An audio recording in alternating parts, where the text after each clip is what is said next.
I've been waiting for a very long time for a game like this. Not only does Space Marine 2 deliver on the hype, but it also delivers on the high expectations and the complexity of the Warhammer lore, and in my eyes that is a very, very good thing. I'm a huge fan of the Warhammer franchise. I've been playing the Warhammer tabletop game and been heavily invested in the lore ever since I was around about 10 years old or so, a very long time at this point. In fact, I was there pretty much when the whole franchise kicked off. So seeing the whole Warhammer universe recreated so faithfully on screen has been very, very rewarding. But more than that, the game itself is genuinely good. The combat is challenging, although I did have some difficulties initially with that. More on that further into the video.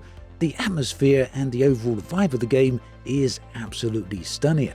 And perhaps underscoring all of this, and perhaps more importantly than everything else, this really does feel like, to me, an old school game in the best sense. It feels like a game that came out of what, in my mind, is the golden era of gaming, around the years 2000 to perhaps 2006, and that means both the multiplayer style games as well as the genuine campaign games, single player games, all mixed together with modern technology and modern capabilities. It's so refreshing to see a game that moves away from grind walls and live service crap. And as if that isn't enough, there's a really nice added bonus here. It's the way that developers Saber have handled the entire launch of the game itself. It really is a breath of fresh air. Aside from the 3 versions of the game and a little bit of a charge for early access for the game, 5 days early play, which, was perhaps a little bit excessive. Other than that, there's no full-on microtransactions here. It doesn't feel as though Saber are trying to skin you for every single penny. The game isn't crammed with microtransactions.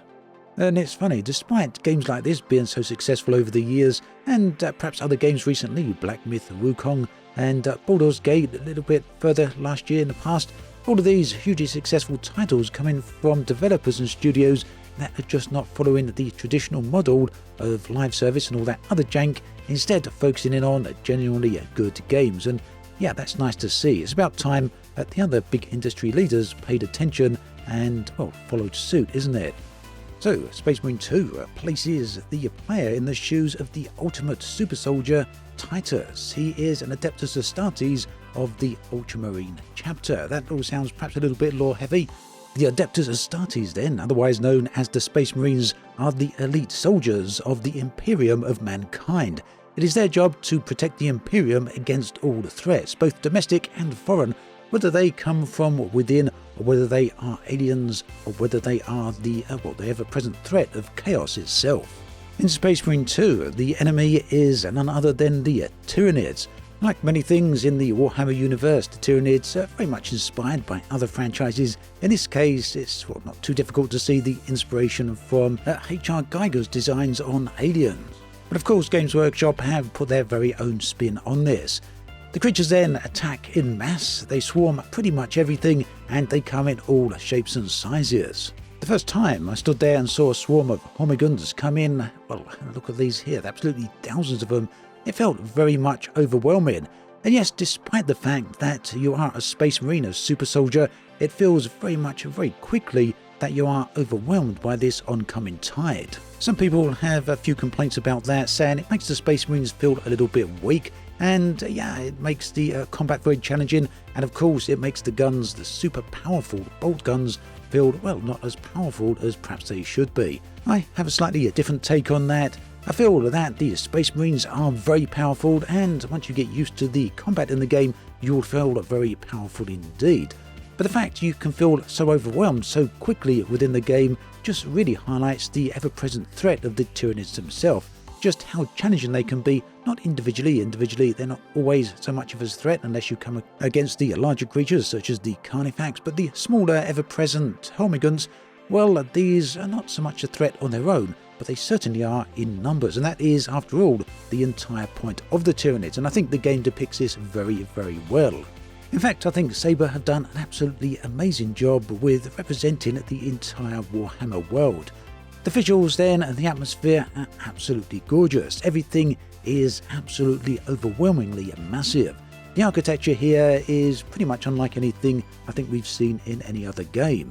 And that holds true whether you're in the depths of a city and see the massive buildings towering over you, or whether you're in the depths of a spaceship. The massive Gothic flying cathedrals. It really does highlight what makes the Warhammer universe so compelling, and I think this should hold true whether you're a fan of the Warhammer universe or whether you're new to it. There's something here for everyone.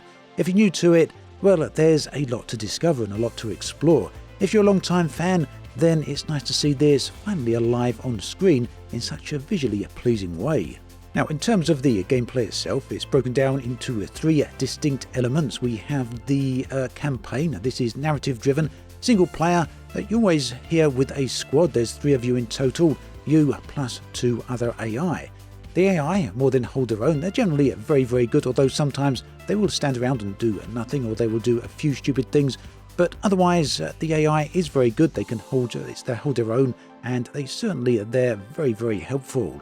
A complaint about the campaign mode, however, and this is a reasonable one, is that it is pretty short. It's just 6 hours long, so yeah, pretty expensive game for a 6-hour campaign if the campaign is the only reason you're going to be picking this game up. The other game mode is PvE focused. This is cooperative driven. Here you'll play with 2 other players, again making for a squad of 3. If there's only 2 players, the other spot will be filled by AI. I've been playing a lot of this mode with my son, and this has been a lot of fun indeed.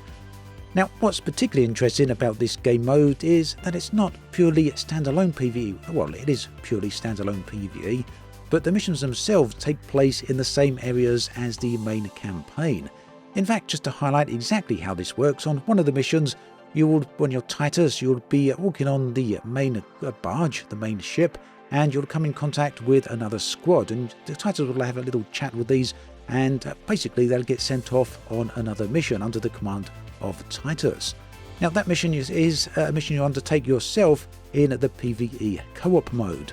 So essentially what this means is you'll play through one side of the story with Titus under the single player campaign, and then the other side of the same story on the same planet under PvE, along with friends or just a pickup group. Now, originally I wasn't too sure whether I would enjoy the co-op PvE mode, mainly because I was imagining small arena-based combat. But it turns out that's not the case. These maps are really, really large, and they can take up to half hour, maybe a little more to complete each time. So there is quite a bit of time investment in here, but they are very rewarding. And no matter how many times I play through them, they are still a lot of fun. Now, there's 6 different maps overall. There will be more added in the future. And yes, the nice thing is that these are not going to be paid content. Anyone who's purchased the game, regardless of the version of their game you've purchased, will actually get all the upcoming maps fully included. No season pass required, no microtransactions, no further DLC payments. They will simply be added in the upcoming months, and a few more coming in at 2025 as well. And I want to talk about this a little bit more in just a moment, because I think this is a really big deal. The third game mode is PvP, and this is something I have the least experience with, so it's something I'll talk about in a future video maybe, depending on if people actually want to hear about my thoughts on that side of the game. So earlier on I mentioned my difficulties with the challenging nature of some of the combat here. And this is something I've seen mentioned elsewhere on the internet, on Reddit, YouTube comments, as well as some of the Steam reviews. People feel that the game can be a little bit overwhelming and a little bit too difficult, even on the medium settings. And this is something I can certainly attest to, certainly with my first few hours of gameplay. Generally, it felt that the Space Marine I was playing, Titus, and in the PvE mode, whatever the name of the Space Marine is there, was generally too easily defeated and very easily overwhelmed by the swarm of Tyranids. I was frequently overpowered. I was all too often running out of bullets, finding myself in, melee combat a heck of a lot, and really not being able to time the parries. There is a parry system in the game, and melee combat is heavily dependent on it. If you time it wrong, then it's going to be completely ineffective. You need it to evade many of the incoming attacks, as well as allow you to follow up with some very powerful counter moves, or in some cases some powerful finishers. So my inability to time the parries effectively was certainly a big downer and was causing me immense problems with the combat. Now, all of this changed when I moved away from mouse and keyboard to controller. Now, that may not be something everyone wants to hear, but you know, when I play games like Elden Ring, I don't play with mouse and keyboard anyway. I always play with controller. And yeah, as soon as I switched over to that for Space Marine, everything naturally fell in place. So anyone who's experiencing the same problem on mouse and keyboard, that would be my advice. Although I fully realise that's not going to be the solution everyone wants to hear, and I also realise it's not going to be the solution for everyone. Some people, I'm sure, are facing the challenges and difficulty with the game regardless of the control method they're using. At any rate, as soon as that all fell in place to me, it really did feel like I was a Space Marine from the Warhammer 40k universe. Very, very powerful, able to face overwhelming odds and come through them on the other side, not unscathed certainly, but, well, drenched in blood and triumphant nonetheless. The other aspect I wanted to talk about, which I touched on very briefly early on, is the way this game is being marketed and has been marketed. Now, perhaps arguably the only downside here is the fact that they did charge a premium to allow people to play, 3, 4, maybe 5 days early on the game. And yeah, that was pretty expensive. But the other side of it is that the game doesn't have, it's not filled with microtransactions. Now, don't get me wrong, there is a season pass here, and you can buy different versions of the game, as seems to be standard nowadays.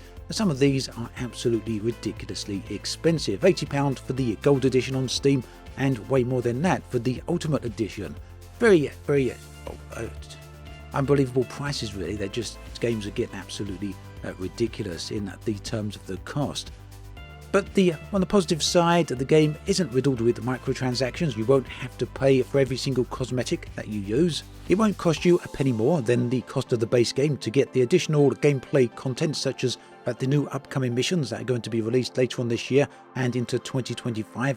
All of that is included in the base price of the game. So if you purchase the cheaper version of the game, you'll get all the extra content later on. You just won't get all of the cosmetics. So whilst I'm sure some will argue that the game does still have a season pass, ultimately the season pass is focused on cosmetics rather than gameplay.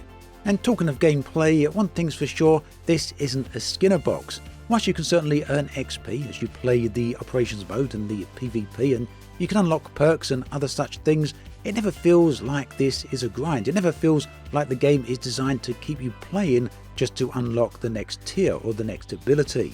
The reason you'll be wanting to keep playing this game is quite simple. That is because the game is absolutely fun, the game is challenging, and the gameplay itself has been designed in such a way that it's very, very enjoyable. That's in stark contrast to a lot of modern games where the games are designed around just keeping you playing, giving you hooks to unlock the next thing, unlock the next the next tier, the next upgrade. All of that is not present in this game in the same way that it's present in many other games, such as the abundance of live service titles that are out there. This really does, in my mind at least, harken back to the games of yesteryear, where it was primarily the campaign and the multiplayer components that everyone was interested in, no live service nonsense. So for me, this is really refreshing. We've got an enjoyable game, an enjoyable campaign, pretty good narrative there. It really does follow the source material very, very closely. The developers haven't gone out their way to try and do their own take on it, their own spin, which again is something we see a lot of in nowadays with developers or TV studios picking up well-known franchises and then just running them into the ground by making them completely opposite to what they should be. Nothing like that going on here. This is pure Warhammer, straight and simple. So at the end of the day, if it feels like I'm blowing smoke here or hyping the game up a little bit too much, I'm not actually doing that. The fact is that I've genuinely, really and truly enjoyed this game, and it's completely refreshing to see this type of take being done. I thought, we're seeing a few of these type of games, like I say, with Baldur's Gate and Black Myth Wukong coming up, but generally these type of titles are few and far between. But I really hope at some point we see a turn in the releases of these types of games and we see a lot more of them in the future. Ultimately, Space Marine 2 is something I highly recommend. If you like shooters in any form, then yeah, definitely pick this up. And if you're a fan of Warhammer, then this is an absolute no-brainer. Do try it out. Easily then my favourite game of 2024 so far. Do check out the other videos linked on the screen right here. Thanks for watching this one all the way to the end. I'll catch you next time. Do take care.